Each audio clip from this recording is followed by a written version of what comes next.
Kan kawan-kawan, kita saja yang mengkritik hanya kebijakan pemerintah, kita menjelek-jelekan presidennya. Apalagi kawan-kawan yang dalam politik perebutan kekuasaan seperti ini. Nah, itu otomatis pasti. Makanya satu pasal kawan-kawan berapa tahun? 3 tahun. 3 tahun sampai penjara 3 tahun. Setelah itu, orang yang muka umum menyerang kehormatan dan harkat martabat, sudah itu. Penghinaan lembaga negara. Setiap orang yang di muka umum melakukan penghinaan terhadap pemerintah yang berakibat terjadinya kerusuhan dalam masyarakat dipidana dengan pidana penjara paling lama 3 tahun.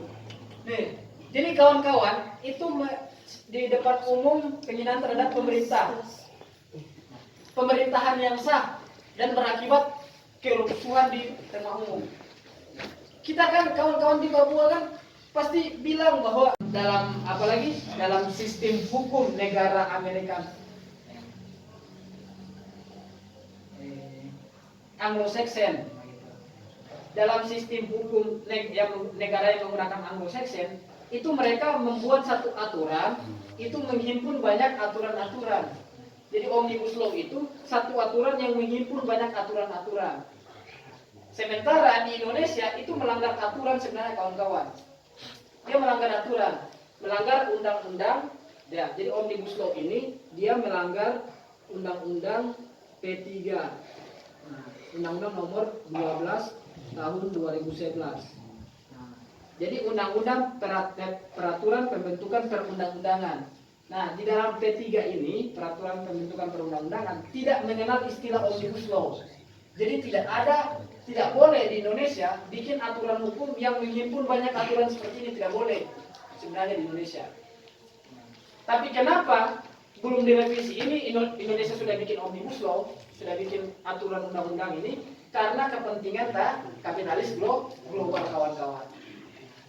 Jadi dia rasa bahwa resesi ini sudah bisa diselamatkan. Jadi kalau kamu tidak segera bikin, ya sekarang pasti akan melepaskan Indonesia. Nah, Indonesia karena punya ketergantungan ya sudah paksa langsung dibikin. Makanya Ridho bilang tadi Omnibus Law ini tidak sampai 8 bulan. 8 bulan itu sudah ditetapkan sebagai undang-undang cipta kerja. Bayangkan, hanya 8 bulan sudah tercipta satu aturan hukum baru. Namanya undang-undang cipta kerja. Jadi ini bahasa hukumnya, ini nama undang-undangnya undang-undang cipta kerja. Karena kita tadi menganut sistem pembagian kekuasaan tadi, akhirnya kita mengajukan perlawanan kita di yudikatif tadi, di Mahkamah Konstitusi. Nah, karena dia melanggar P3 Undang-Undang 12 tahun 2011, serta tidak menyertakan partisipasi masyarakat dalam proses pembuatan undang-undang cipta kerja, makanya oleh Mahkamah Konstitusi ini dinyatakan tidak sesuai dengan konstitusi atau melanggar undang-undang kawan-kawan. Bayangkan, dia melanggar undang-undang cipta kerja, dia melanggar undang-undang, akhirnya dinyatakan putusan dia harus dibatalkan dan harus diperbaiki selama waktu 2 tahun sejak putusan itu dikeluarkan. Apakah lembaga eksekutif dan legislatif tadi tunduk pada putusan yudikatif? Seperti kita pasti tidak dapat jawaban. Buktinya di sini kawan-kawan. Apakah putusan yudikatif itu dipatuhi oleh Presiden dan DPR? Ternyata tidak. Kenapa? Ketika ada putusan mereka mengeluarkan namanya Perpu. Perpu ini melawan putusan Mahkamah Konstitusi. Kawan-kawan, bayangkan. Perpu itu singkatan dari peraturan pemerintah pengganti undang-undang. Ini peraturan pengganti undang-undang ini yang dibilang salah tadi, dibikin aturan pengganti ini, kurang ajar kan? Jago sekali. Dibikin aturan pengganti, bukan diperbaiki tapi dibikin aturan penggantinya. Setelah itu, dalam waktu 2 bulan peraturan pengganti ini dibuat jadi undang-undang, kawan-kawan. Secara otomatis undang-undang yang di awal tadi dinyatakan inkonstitusional atau harus dibatalkan aktif kembali karena ada Perpu, hasil dari persekongkolan antara DPR dan Presiden. Kurang ajarnya Presiden dan DPR kita. Karena tadi itu kepentingan kapital global kepada Indonesia melalui investasi, aparatus ideologisnya mengeluarkan aturan main. Akhirnya sekarang kawan-kawan kemarin putusan kemarin itu bukan putusan, pembahasan di DPR kemarin menyatakan Perpu Cipta Kerja sebagai undang-undang kawan-kawan. Yang sebenarnya kepentingan di dalamnya adalah untuk menciptakan untuk membuka investasi selebar-lebarnya di Indonesia.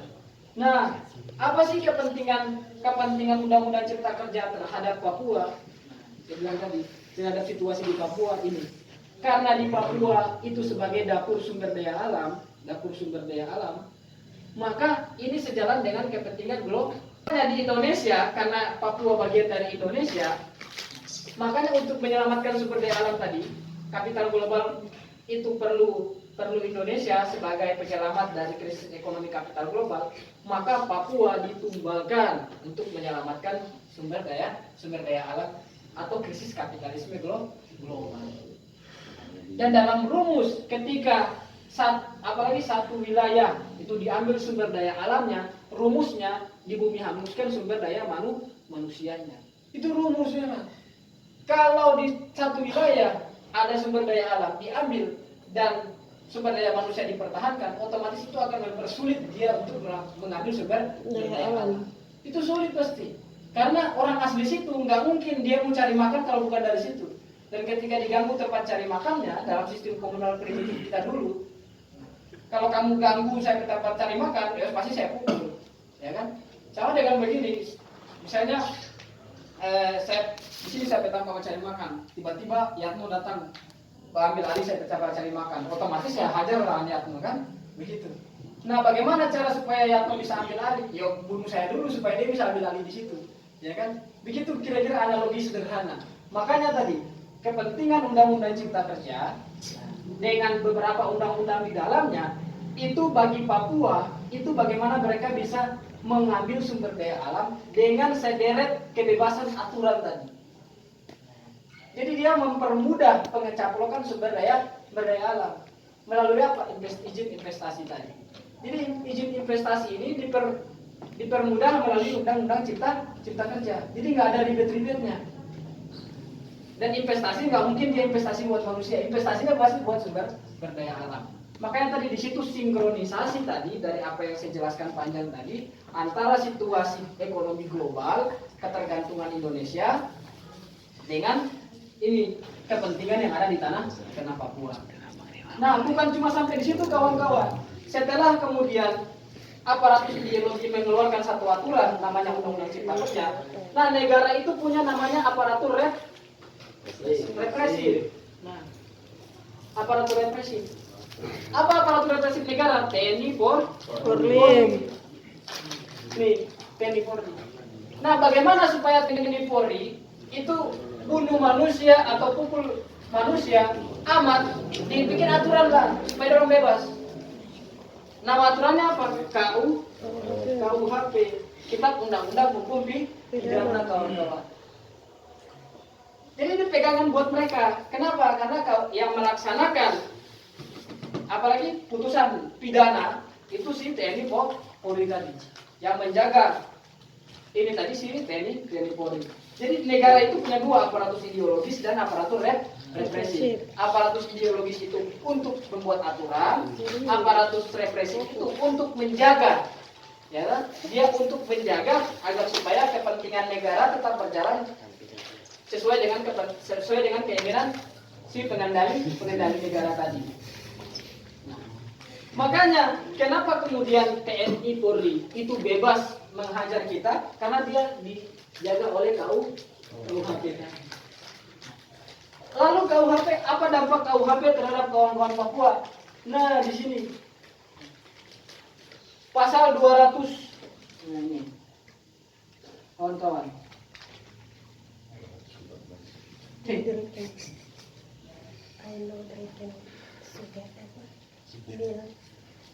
Pasal 218 betul.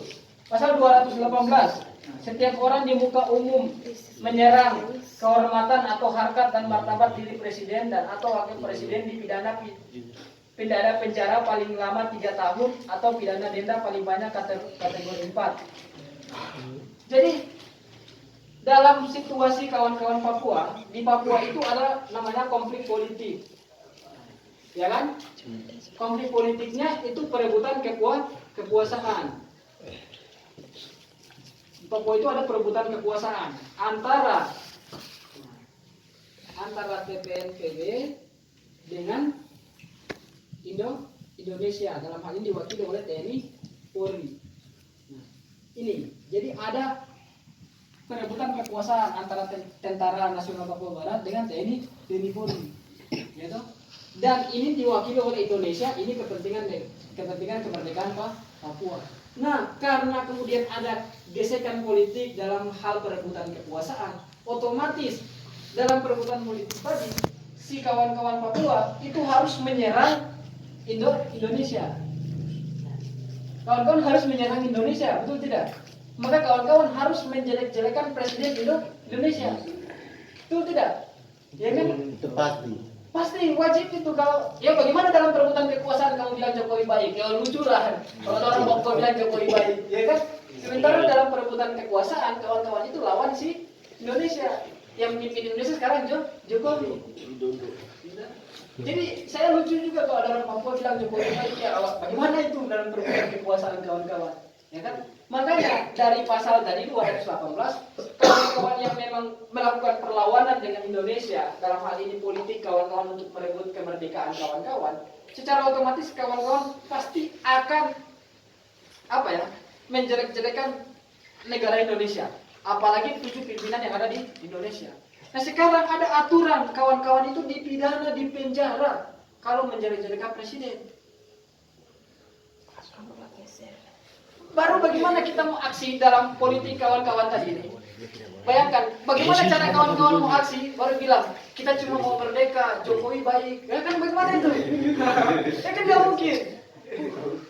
Ya tuh, Jokowi itu baik, tapi kita mau merdeka. Bagaimana? Tidak bisa. Tidak beres lah kawan-kawan. Ya kan? Jadi, satu pasal tadi, pasal 218 kawan-kawan. Pasal 218 yang itu pasti akan mengenang kawan-kawan.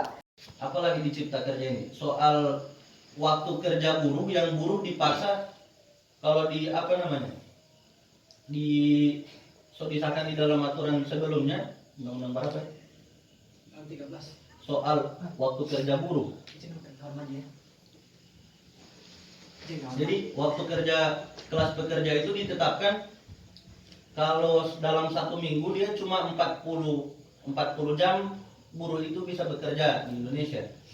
Bahkan di dunia internasional pun diatur soal kesepakatan itu bahwa buruh bekerja itu cuma 40 jam dalam 1 minggu. Nah, di Indonesia ditambah-tambah, bahkan ada orang yang dalam 1 hari kerja, dalam 1 hari dia kerja sampai 18 sampai 20 jam. Bayangkan, 1 hari cuma 24 jam, dia kerja 20 jam. Artinya waktu istirahat cuma 4 jam. Bagaimana mau sejahtera kaum buruh?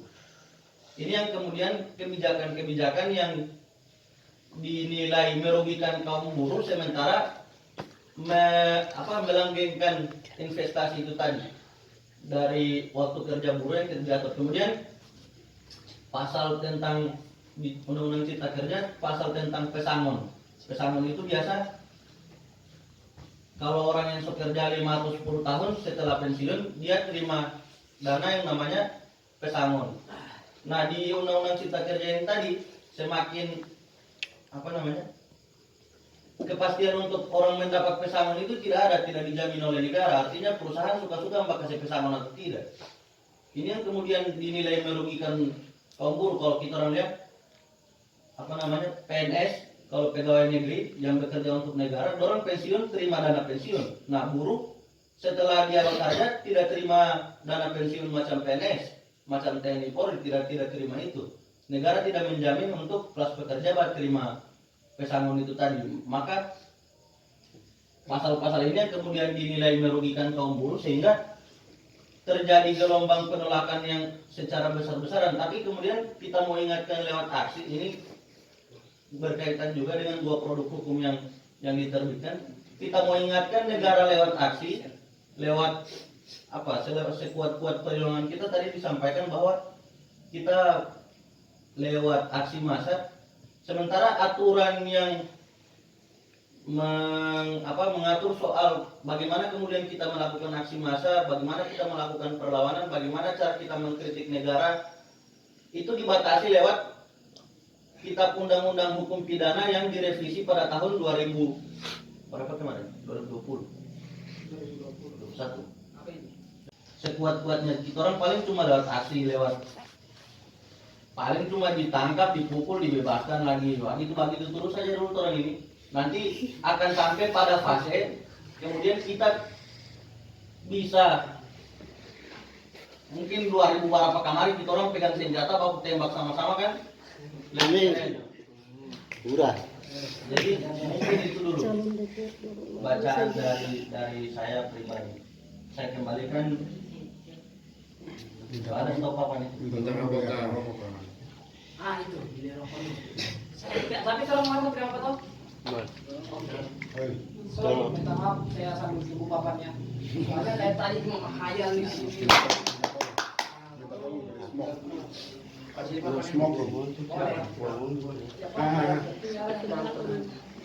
Kenapa itu? Kamu kan meninggal. Ayo kita orang seribu dulu. Tadi 150 su beli, jadi sekarang laki-laki pun. Kau bikin apa ini? Tadi tuh. Resesi ekonomi saat ini bahasanya resesi. Kalau bahasanya Lenin itu adalah krisis ekonomi kapital. Krisisnya kapitalisme itu dia harus menyelamatkan dirinya dengan menumbalkan negara-negara dunia bagian ketiga atau negara yang melakukan penghambaan terhadap dirinya. Bagaimana proses penumbalannya dia? Dia menumbalkan melalui neoliberalisme.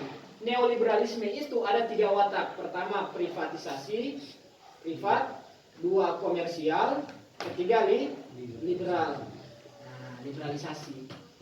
Liberalisasi itu dia bicara soal aturan main. Jadi 3 cara inilah yang kemudian dilakukan neoliberalisme agar supaya si kapital global tadi bisa terselesaikan. Nah, si kapital global tadi itu untuk menyelamatkan dia karena Indonesia kaya akan sumber daya alam, akhirnya negara Indonesia itu kemudian diwajibkan untuk menanggung beban mereka. Maka di Indonesia akhirnya aparatus ideologis dalam hal ini adalah legislatif dan eksekutif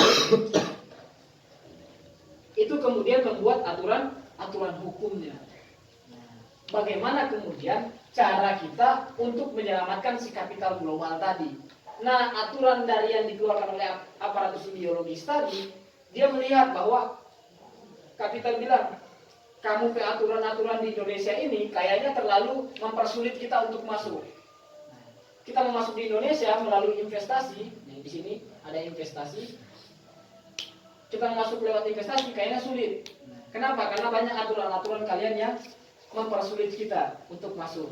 Nah, walaupun kita sudah masuk di pasar global, pasar bebas global saat ini, tapi ada aturan-aturan secara kenegaraan yang tidak bisa dilampaui oleh kapital global. Maka kapital global apalagi memerintahkan Indonesia untuk merevisi aturan undang-undang. Karena dia supaya tidak ribet merevisi aturan undang-undang, dia bikin 1 kali saja revisinya. Daripada dia revisi undang-undang Minerba, ya kan, undang-undang investasi, undang-undang ketenagakerjaan, daripada dia sulit itu, misalnya undang-undang investasi, undang-undang Minerba, undang-undang tenaga kerja, daripada sulit, maka dia keluarkan namanya Omnibus Law. Begini kawan-kawan. Di situ 1000 lebih pasal itu tadi. Nah, di pasal-pasal ini, pasal-pasal Undang-Undang Cipta Kerja ini, kalau dari kajian-kajian yang kemudian kita lakukan, banyak sekali pasal-pasal yang bertentangan yang berkaitan dengan kesejahteraan kelas pekerja itu tadi. Yang pertama ada soal tenaga alih daya atau bahasa kerennya outsourcing tadi. Jadi negara cuma jadi penyedia tenaga kerja untuk perusahaan-perusahaan ini tadi. Artinya investasi bisa dengan gampang masuk ke Indonesia. Tugas lo negara cuma jadi penyedia ini, orang-orang ini yang nanti mau jadi kelas pekerja cuma jadi ini tadi, pekerja. Sementara yang jadi bos-bos itu orang-orang dari luar. Ini yang kemudian kita orang baca sebagai hal yang sangat fatal dilakukan oleh negara. Negara cuma jadi, artinya Indonesia tidak berdaulat, cuma mengekor kepada modal asing itu tadi. Sementara rakyat macam orang begini bakarnya 10, 20, 30 tahun mati, negara tidak mau tahu. Yang penting kepentingan bisnis, kepentingan kapital itu tetap jalan berputar di Indonesia dan kapital tidak mati. Sehingga pada tanggal 5 Februari 2020 telah jadi draft, namanya draft Undang-Undang Cipta Kerja di tanggal 5 Februari 2020. Dari range waktu Februari sampai 5 Februari, Undang-Undang Cipta Kerja itu diundangkan Oktober kemarin. Iya. Jadi cuma butuh 8 bulan untuk pembahasan sekitar 1000 berapa pasal itu? 1000 lebih. 1000 lebih pasal. Ini kalau kita lihat bahwa dalam sejarah pembentukan hukum di Indonesia, pembentukan Omnibus Law ini yang paling cepat dibahas. Bayangkan kalau macam kita orang saja di Mubes, mau bicara satu pasal saja sampai mau baku lempar kursi, baku patah apa semua, tapi di DPR dorong bahas 1000 lebih pasal itu cuma dalam waktu 8 bulan. Kalau di Mubes kan, kalau misalnya di Mubes, misalnya orang bicara satu pasal mau pemilihan ketua misalnya, baru ada pasal yang kemudian dianggap merugikan salah satu pasangan calon dalam pemilihan, maka kita orang gontok-gontokan sampai harus mau baklai kan, itu cuma kepentingan orang di dalam ruangan Mubes. Nah, ini undang-undang yang berusaha dorong mau bikin itu mencakup kepentingan 270 juta rakyat Indonesia yang seharusnya kalau kita orang baca dalam waktu 8 bulan ini terlalu singkat untuk kemudian membahas apa yang kemudian ini aturan ini yang bisa mencakup 270 juta rakyat Indonesia punya hajat hidup orang Indonesia. Terlalu singkat waktu 8 bulan ini. Maka dalam sejarah pembentukan hukum, pembentukan Omnibus Law inilah yang kemudian dianggap terlalu cepat atau tergesa-gesa. Karena kalau dijelaskan oleh kawan saya tadi, ada kepentingan memaksa dari krisis kapitalisme internasional yang mengharuskan pemerintah Indonesia harus segera menciptakan satu aturan hukum supaya investasi bisa dengan bisa dengan mudah dan mulus masuk ke Indonesia tanpa embel-embel dan sebagainya. Artinya orang kalau mau tanam modal di sini bisa langsung cepat. Maka proses pembentukan hukumnya pun, pertama hormat kepada kawan-kawan. Perkenalkan, nama saya Halif Farido, saya dari Liga Mahasiswa Indonesia untuk Demokrasi. Sangat bagus tema diskusi kita pada malam hari ini berkaitan dengan aturan-aturan hukum yang kemudian bisa menjerat atau punya dampak langsung kepada masyarakat Papua. Tadi dijelaskan bahwa dalam masa pemerintahan Presiden Joko Widodo di periode yang kedua ini kemudian melahirkan, kalau kita bisa bilang, dua terobosan besar soal hukum di Indonesia. Pertama yang dikeluarkan adalah revisi Undang-Undang Cipta Kerja, yang kedua adalah KUHP. Kalau kita telisik sejarah kemudian bagaimana pertama kali dicetuskannya Undang-Undang Cipta Kerja itu di setelah 2019 kemenangan Presiden Joko Widodo, di Februari 5 Februari 2020 dia kemudian menginstruksikan lewat 5 Februari berapa? Iya. Tidak, dari 2019 di pidato pelantikan Presiden Joko Widodo dia bilang bahwa nawacita atau yang berusaha Presiden Joko Widodo mau terapkan atau apa kita bisa bilang grand pembangunan yang coba Presiden Jokowi mau ciptakan adalah soal penciptaan lapangan pekerjaan sebesar-besarnya di Indonesia. Nah, dari apa yang dan ini berbahaya untuk kepentingan kapitalisme tadi. Nah, makanya kapitalisme bilang, udah kalau memang masih ada perlawanan, revisi kamu ke aturan itu, perketat aturan-aturan soal perizinan dan lain-lain mereka. Soal gerakan mereka diperketat. Setelah dicari-cari akhirnya dibuatlah KUHP tadi. Nah di KUHP kita lihat di aturannya dia, di antaranya tidak boleh mengkritik presiden. Nah dalam pembagian kekuasaan yang ada 3 tadi, ketika presiden mengajukan satu aturan kepada legislatif, ya toh, kepada DPR, DPR mengkaji undang-undang, dia kemudian apalagi membuat satu produk undang-undang disahkan oleh presiden kembali. Nah aturan mainnya ketika kita mau kritik itu, kita tidak boleh mengkritik presiden. Setelah itu yang di bawahnya lagi, tidak boleh mengkritik lembaga negara termasuk DPR. Lah terus bagaimana kita proses demokrasi di negara kita kalau tidak ada yang kita bisa kritik lah, entah? Sementara dalam proses bernegara sistem pemerintahan kita, mereka ini pembuat aturan. Berarti secara tidak langsung apapun yang mereka keluarkan harus kita terima. Karena ada aturan undang-undang KUHP yang kalau kita kritik itu kita salah. Bayangkan gilanya negara kita. Lalu kita mau diam lah, entah? Soal KUHP itu. Bukan cuma itu, bukan cuma mengkritik. Mau aksi kamu, nah, ini lebih parah, mau aksi. Gitu. Kan perjuangan kita ini kan sekuat-kuat perjuangan kita kan cuma melalui aksi. Kita belum bisa angkat senjata. Nah, kalau mau aksi kita harus izin ke kepolisian. Kalau nggak terbit izin, kita nggak bisa aksi. Lah bagaimana polisi itu mengamankan kepentingan eksekutif presiden dan DPR? Ya kan? Kalau kita izin ke mereka, ya mereka juga tanya ini ke DPR sama presiden. Nah, kapan kita dikasih izin aksi lah? Nah, seperti itu. Apalagi soal Papua, supaya kita tidak bisa berlawan. Nah, muncullah yang disebut dengan KUHP. Jadi dia bikin satu aturan, yang aturannya untuk kepentingan global tadi. Kalau kita mau lawan itu aturan, dia bikin lagi aturan baru supaya kita tidak bisa berlawan. Apa itu namanya KUHP? Apa itu KUHP? KUHP itu singkatan dari Kitab Undang-Undang Hukum Pidana. KUHP itu adalah satu kitab atau kumpulan aturan yang yang memberikan penghakiman terhadap setiap perbuatan yang dilakukan oleh setiap manusia masyarakat Indonesia. Itu fungsi KUHP.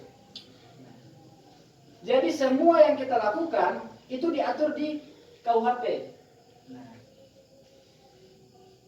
Jadi hukum apalagi sanksi-sanksinya, misalnya kita mau buat ini, sanksinya apa? Nah, itu sudah diatur dalam KUHP.